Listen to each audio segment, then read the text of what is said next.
बात है। सपने पूरे होंगे सारे, हर दिल में विश्वास जगा है। RCM की ताकत से नया भारत बनना। नमस्कार दोस्तों,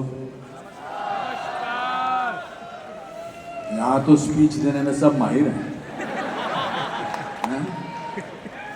जो भी मुझे बोलना था सब बोल गए खुद ही। मेरे पास कुछ बचा ही नहीं बोलने के लिए।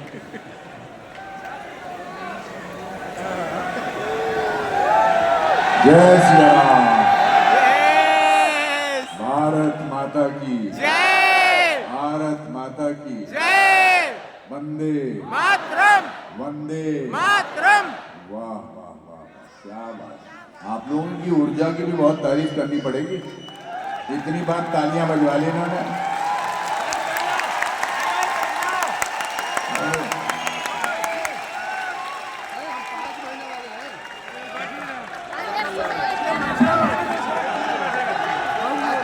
वाह वाह,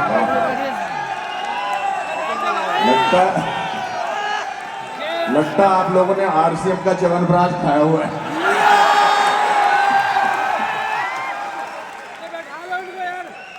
ओहो क्या बात है, बहुत अच्छा, बहुत अच्छे। एक तो क्या बात, जो भी बोल रहे हो अच्छा बोल रहे हो।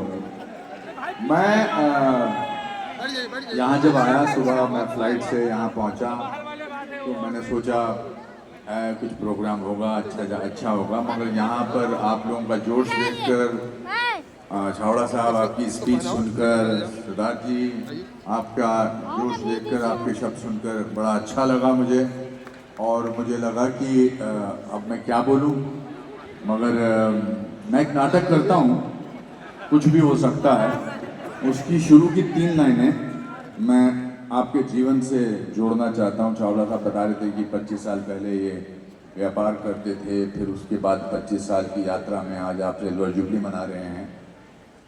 तो उस मेरे नाटक की 3 शुरू की लाइनें बहुत इंपॉर्टेंट हैं कि अगर एक लंगोटी वाला आदमी बिना किसी अस्त्र शस्त्र के देश को आजाद करा सकता है तो कुछ भी हो सकता है। एक लड़का 10 साल का 10 किलोमीटर पैदल चलकर, नदी पार करके आगे जाकर वही भारत का प्रधानमंत्री लाल बहादुर शास्त्री बन सकता है तो कुछ भी हो सकता है। और 27 बरस जेल में रहने के बावजूद अगर नेल्सन मंडेला उसी देश का राष्ट्रपति बन सकता है तो कुछ भी हो सकता है। और अगर राबड़ी देवी मुख्यमंत्री बन सकती है तो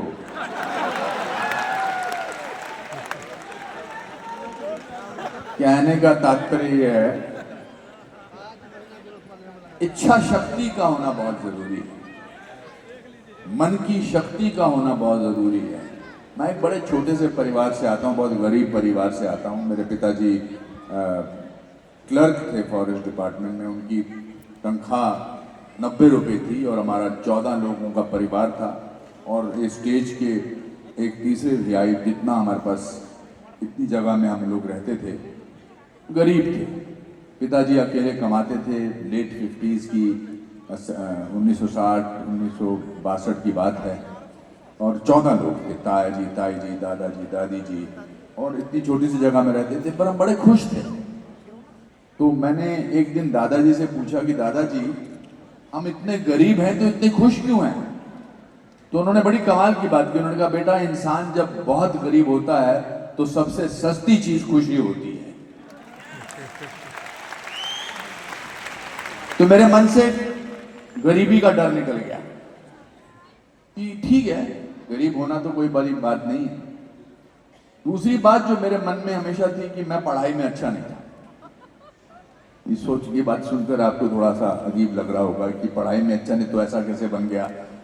तो मेरे कभी जिंदगी में स्कूल में 38% से ज्यादा मार्क्स नहीं आए। इस पर ताली मारने की तो कोई बात ही नहीं बनती। अब मैं आपके साथ एक छोटा सा गेम खेलता हूं कि ऑडियंस में जितने भी लोग हैं उनमें से 50% से ज्यादा जिनके मार्क्स आए हैं वो अपने हाथ ऊपर करिए। ऑलमोस्ट 100%। चावड़ा जी ने हाथ ऊपर किया। 60% से ऊपर है जितने वो भी हाथ खड़ा करिए। सरदार जी आप भी करिए। ओहो, ऑलमोस्ट 70%। चलो आगे चलते हैं थोड़ा सा। 70% से जितने मार्क्स आए हाथ ऊपर करिए। फिर भी आप नीचे बैठे, मैं यहाँ खड़ा हूं। तो कुछ तो अच्छा मैंने किया है कि जिसकी वजह से मुझे यहाँ बुलाया गया। इसका मतलब ये नहीं कि मैं आपकी उपलब्धियों की सराहना नहीं कर रहा हूं, पर थोड़ा सा आपसे विपरीत, थोड़ा सा, ज्यादा नहीं, विपरीत सोचता हूं। और वो पैसे को लेकर। पैसा कमाना बहुत जरूरी है सर, बहुत जरूरी है। पैसा कमाने के बाद ही आप पैसा बांट सकते हैं, क्योंकि बिना कमाए कैसे बांट सकते हैं? पैसा होगा तो अच्छे विचार आएंगे, एक अच्छा करने का दिल करेगा, मंदिर बनाने का दिल करेगा, इतना भव्य प्रोग्राम करने का दिल करेगा। तो आपकी बात और मेरी बात ऑलमोस्ट सेम है। तो मैं जब मुंबई गया था आज से 45 साल पहले, हालांकि मैं नेशनल स्कूल ऑफ ड्रामा का गोल्ड मेडलिस्ट था, लेकिन रहने को जगह नहीं थी मेरे पास। मैंने बहुत सारी रातें रेलवे स्टेशन पर गुजारी, एक बेंच के ऊपर। और ये सच बात है, मैं इसलिए कह रहा हूं ताकि आप लोग सपने देखना ना बंद करें। आप लोग छाबड़ा साहब की तरह ऐसी जिंदगी के बारे में सोचें कि आप में से भी बहुत सारे लोग अनुपम खेर बन सकते हैं, छाबड़ा साहब बन सकते हैं।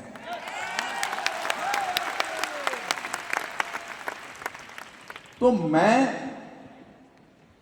काम मिल नहीं रहा था उन दिनों, हेयर स्टाइल ज्यादा इंपॉर्टेंट थे और पढ़ा लिखा आदमी था, गोल्ड मेडलिस्ट था ड्रामा स्कूल से, दिल्ली से। तो एक दिन जब मैं रेलवे स्टेशन के बेंच पर बैठा था तो 1:40 पर आखिरी ट्रेन जाती थी और 4:40 पर सुबह पहली ट्रेन शुरू होती थी। तो मेरे पास सिर्फ वो 3 घंटे होते थे सोने के लिए, क्योंकि पुलिस वाला था, वो बोलता था कि 1:40 के बाद आओ और 4:40 पे उठ जाओ। तो मैंने अपने दादाजी को एक खत लिखा। मैंने लिखा, मैं क्या कर रहा हूं यहाँ पर इस मुंबई नगरी में काम की तलाश में, मेरे पास रहने को जगह नहीं है, मैं रेलवे प्लेटफॉर्म पे सोता हूँ, पढ़ा लिखा आदमी हूँ, मेरी बेइज्जती होती है, मुझे कोई प्रोत्साहन देने वाला नहीं है। मैं ये शहर छोड़ के वापस जाना चाहता हूँ, शिमला, दिल्ली, लखनऊ, कहीं चला जाना चाहता हूँ, मैं यहाँ नहीं रुकना चाहता। दादाजी ने उस चिट्ठी के जवाब में एक चिट्ठी लिखी मेरे दोस्त के एक एड्रेस पर। उसमें एक लाइन थी जो बड़ी जिंदगी में मुझे बहुत काम आई। उन्होंने लिखा कि बेटा, तूने बहुत मेहनत की है, तेरे माँ बाप ने बर्तन बेचे हैं, घड़ी बेची है, जवाहरात बेचे हैं तुझे पढ़ाने के लिए, तूने गोल्ड मेडल हासिल किया है और तू पिछले 1.5 साल से मुंबई में रह रहा है। थोड़ी देर और रुक जा और याद रख, भीगा हुआ आदमी बारिश से नहीं डरता।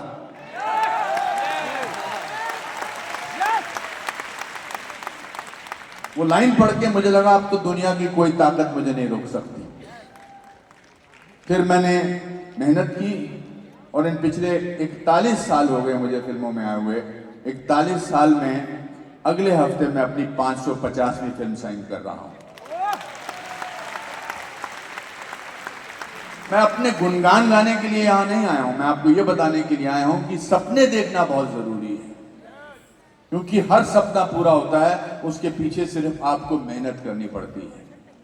आज यहाँ पर आरसीएम के 25 साल पूरे हैं, ये सिर्फ उस वजह से हुए कि आपने एक दिन सपना देखा था कुछ करने का, और वो सपना न केवल आपने अपना साकार किया, लेकिन बजाय इसके बल्कि आरसीएम के इतने बड़े परिवार के सपने साकार कर रहे हैं आप। और इन लोगों की तालियों से इस बात का एहसास होता है कि आपके लिए ये आत्मा से, दिल से ताली मार रहे हैं, सिर्फ इसलिए नहीं कि यहां आए हैं।